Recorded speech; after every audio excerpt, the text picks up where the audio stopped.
अस्सलाम वालेकुम। आज हम CC 3.1 चैप्टर 13 के पेज 6 में summary of the submerge arc welding process और इसमें इसके जो अक्यूमेट और पैरामीटर इंस्पेक्शन पॉइंट और टिपिकल वेल्डिंग इम्परफेक्शन और इसके अलावा इसके जो एडवांटेज और डिसएडवांटेज पे बात करेंगे।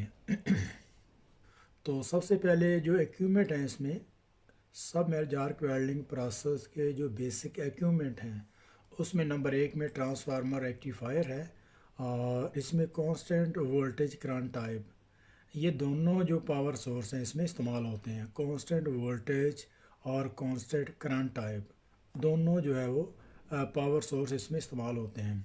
जैसे कि मिग मैक वेल्डिंग प्रोसेस में कांस्टेंट वोल्टेज होते हैं और इसी तरीके से MMA और टिग वेल्डिंग प्रोसेस में कांस्टेंट एम्परेज टाइप इस्तेमाल होते हैं।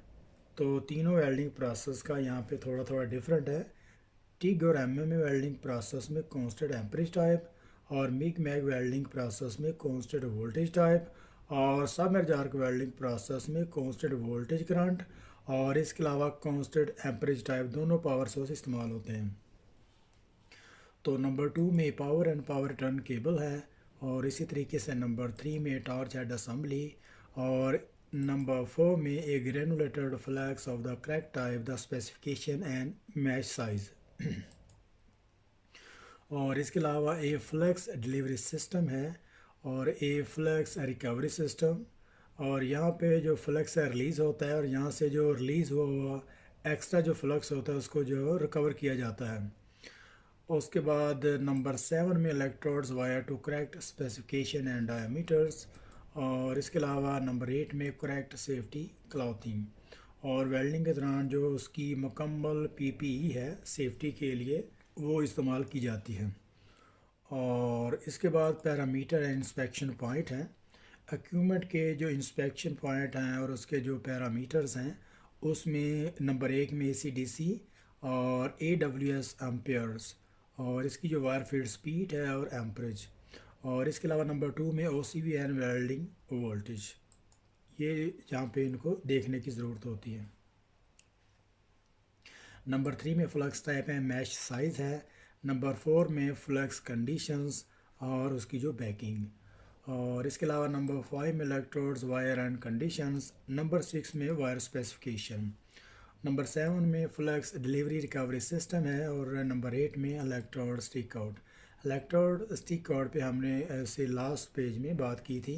तो नंबर 9 में इंसुलेशन ड्यूटी साइकिल्स और नंबर 10 में इसके कनेक्शंस हैं और इसी तरीके से नंबर 11 में कॉन्टैक्टिव साइज कंडीशंस। नंबर 12 में स्पीड ऑफ ट्रैवल।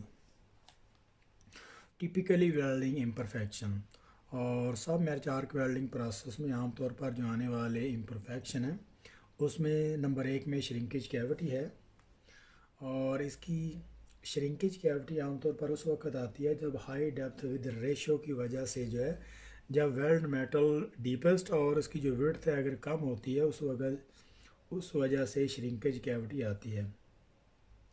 और इसके अलावा सोल्डिफिकेशन क्रैकिंग और सेंटर लाइन क्रैक्स, तो सोल्डिफिकेशन क्रैकिंग को सेंटर लाइन क्रैक भी कहते हैं और ये इस वजह से आते हैं कि जब उसकी जो वेल्ड की जो प्रोफाइल है इसी तरीके से उसकी डेप्थ ज़्यादा हो और विड्थ कम हो और इसके अलावा हाई डिल्यूशन हो और सल्फ़र पिकअप ज़्यादा हो, तो ये सारी की सारी जो काजेज़ बनते हैं सोल्डिफिकेशन क्रैकिंग के और ये वेल्ड के सेंटर लाइन में आता है। तो नंबर 3 में लैक ऑफ फ्यूजन है और लैक ऑफ फ्यूजन जो आमतौर पर जो है वो प्योर ट्रैकिंग सिस्टम से प्योर ट्रैकिंग सिस्टम जो हेड असेंबली अगर हम वहाँ पे उसको अच्छे तरीके से सेट नहीं करते तो उस वजह से लैक ऑफ फ्यूजन आती है। उसके अलावा नंबर 4 में प्रास्टी है, ये बेस मेटल को अगर क्लीन प्रॉपर तरीके से नहीं करते या उसके अलावा अगर कहीं से शील्डिंग गैस लॉस होती है तो उस वजह से प्रास्टी वगैरह आने के चांसेस होते हैं। तो ये सोल्डिफिकेशन और सेंटर लाइन क्रैक ये किस वेल्डिंग प्रोसेस में आता है? मिग मैग है, टिग है और उसके अलावा फ्लक्स कोर आर्क वेल्डिंग है।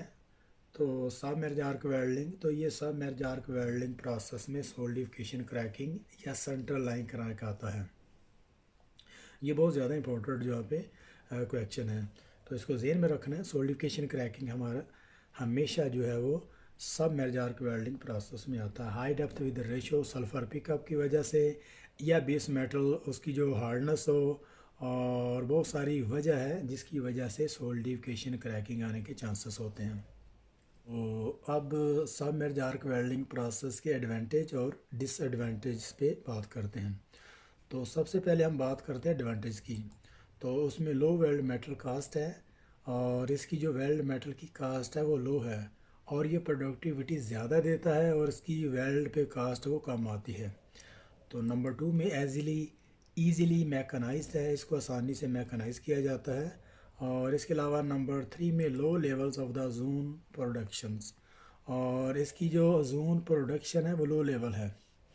और इसके अलावा नंबर 4 में हाई प्रोडक्टिविटी है, इसका ऑपरेटिंग फैक्टर हाई है, मतलब ये बहुत ज़्यादा प्रोडक्टिविटी देता है। कंटिन्यू ये इसकी जो फिल वायर है वो ड्राइव होती है वेल्ड पूल में, और इसी तरीके से ये कंटिन्यू जो प्रोडक्टिविटी है जो वेल्ड मेटल डिपॉजिट करता है। नंबर 5 में नो विजिबल आर्क लाइट है, इसकी जो आर्क है वो विजिबल नहीं होती, वो नज़र नहीं आती, क्योंकि वो तो फ्लक्स के नीचे दबी हुई होती हैं। तो नंबर 1 में डिसएडवांटेज को हम देखते हैं। इसमें restricted in the position welding, और सब मेजर आर्क वेल्डिंग प्रोसेस में जो पोजीशनल वेल्डिंग इस पे करना डिफ़िकल्ट है। तो नंबर 2 में high probability of the arc blow, DC positive and negative, और इसमें आर्क ब्लो आने के चांसेस बहुत ज़्यादा होते हैं। तो इसको कवर करने के लिए इसने डीसी पॉजिटिव और नेगेटिव जो है वो डीसी पॉजिटिव और एसी जो है वो डबल फिलर वायर को यूज़ करते हैं, ताकि आर्क ब्लो और इसकी जो प्रोडक्टिविटी है उसको इंक्रीज़ कर सकें। नंबर 3 में प्रोन टू श्रिंकेज कैविटी है, और इसकी जो श्रिंकेज कैविटी इसमें आने के चांसेस ज़्यादा होते हैं, क्योंकि हाई करंट डेंसिटी है इस वेल्डिंग प्रोसेस की। तो इसकी वजह से जो वेल्ड मेटल वो ज़्यादा डिपॉजिट होता है, और इसकी वजह से जो है वो श्रिंकेज कैविटी आती है। नंबर 4 में डिफ़िकल्ट पेनिट्रेशन कंट्रोल है, और इसकी जो पेनिट्रेशन को कंट्रोल करना डिफ़िकल्ट है। तो इसलिए इसके जो बैक साइड पे बैकिंग स्ट्रिप, या तो इसलिए वेल्डिंग करने के दौरान इसकी जो दूसरी साइड पे, इसकी अपोजिट साइड पे इसकी जो बैकिंग स्ट्रिप जो है वो लगाई जाती है। रिलेटिवली हाई इक्विपमेंट कास्ट, और इसका जो इक्विपमेंट है बहुत ज़्यादा महंगा होता है। तो यहाँ पे अभी हम इसको देखते हैं। Constant voltage power source are mainly use for all wire diameters, और कांस्टेंट वोल्टेज पावर सोर्स है ये सारे ऑल डायामीटर पे जो है वो वायर के तकरीबन सारे डायामीटर्स पे इसको यूज़ करते हैं। तो कांस्टेंट एम्परेज पावर सोर्स में भी optionally use for the larger diameters wire, और इसका जो कांस्टेंट एम्परेज टाइप है वो ऑप्शनली उसको जो है वो स्मॉलर या लार्जर डायामीटर किसी भी फिलर वायर पे उसको यूज़ कर सकते हैं। तो constant voltage power source are for more commonly used in सब मेजर आर्क वेल्डिंग प्रोसेस, और इसका जो कांस्टेंट वोल्टेज पावर सोर्स है ये ज़्यादातर इस्तेमाल होने वाला सब मेजर आर्क वेल्डिंग प्रोसेस में ज़्यादातर इस्तेमाल होने वाला पावर सोर्स है। तो यहाँ पे 13.6 यहाँ पे ख़त्म हो रहा है। मिलते हैं नेक्स्ट पेज में, तब तक के लिए अल्लाह हाफिज़।